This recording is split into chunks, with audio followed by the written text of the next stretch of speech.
I'm on a battle to get my data back.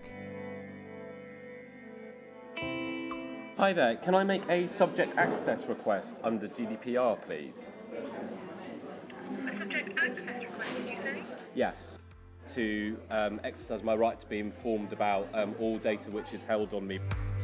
If you live in the EU, you can use something called a subject access request to ask companies for a copy of your data. All sorts of businesses hold on to our personal information, from banks to supermarkets to media organisations. The whole process is supposed to be straightforward. The number on their website doesn't work. There's no email. So now I have an email address. You're supposed to be able to pick your own channel for making these requests. That didn't work. I have to apparently be a member. I'm going to phone them up again because they may well hold information on me. I'm on day one and I'm already overwhelmed. This phone service is dedicated to our members only.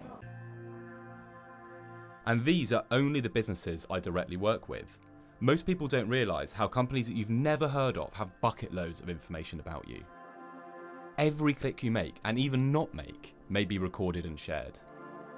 This is the business of personal data. Their job is to scoop up every crumb of information they can get hold of, both from public and private sources, and analyse it to understand me. Or at least try. One company I got my information from had drawn data from hundreds of different sources to create thousands of different guesses about what I'll be like as a consumer. And according to one rating, I'm in the top 10% of an indulgence rank, whatever that means. My consumer electronics audience segmentation is young and struggling, apparently, which is probably more right than wrong. It's put me in the top segment of people most likely to gamble online, something I don't think I've ever done. These companies have created a strange digital copy of myself that I don't even recognise, making presumptions I don't necessarily agree with. All the while I've been thinking I'm getting things for free, so little nuggets of information leaving my life and being collected by others, it doesn't really matter. But now I'm beginning to feel that I'm the product and it's me that people are getting for free. Frederica Kauteiner is a data and privacy campaigner, and I sat down with her to talk through my concerns. There are two separate kinds of harms. When it's accurate, it's very creepy, and you'd be like, why does this company know how much alcohol I consume? But when it isn't, it can be equally concerning. It can be like, maybe you're misclassified as something negative and you aren't, but you're not even aware that the company, like somewhere in some database, someone thinks you're a gambler and there's nothing you can do about it. It's managed to generate thousands of categories, probably themselves derived from some of the other categories in this data set, all without us actually, volunteering any of this information over to them in the first place, and really, frankly, getting no benefit from it. Will I be targeted on the basis of how indulgent I am?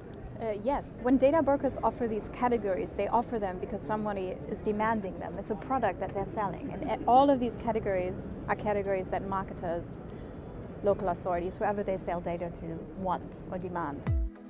And all this through my online activity and smartphone. But a lot more data comes from sources we don't even think about. This is my new vacuum cleaner, the robot I have been dreaming of for many years. And like many other smart devices, to operate it, I first have to download its companion app. I just scanned over the terms and conditions because otherwise I'll be here forever. According to one study, it takes 76 days to read all the privacy policies that we come across online. And then the cleaner starts mapping my house. But now I am suspicious, and I go to check that it's not hoovering up things that I haven't bargained for. I'm off to Imperial College. Here, researchers have been looking at how Internet of Things devices, from child monitoring cameras to light bulbs to smart plugs, can collect and share our data. Let's start off with my vacuum cleaner. So we brought the Hoover in our lab, and we figured out that the Hoover is a little bit more than just a Hoover.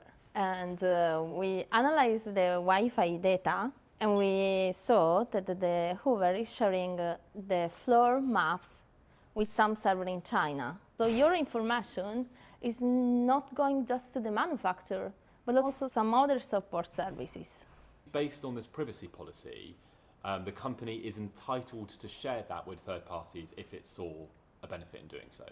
Yeah, of course. And the worst part is that you cannot start without agreeing with these policies. And it's not just a vacuum cleaner. This is a monitoring camera that's meant to keep us secure. but in fact it's sharing data with 54 partner organisations. Collecting data is a common practice for lots of internet-enabled devices. After all, they need it to function properly.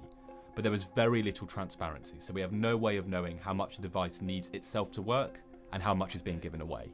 Sometimes with these devices, we notice that there's an inverse relationship between the amount of data that they collect and their price. So cheaper devices, they are financed in a way with your personal data. So they are collecting tons of data about you and sending them to tens of servers across the world.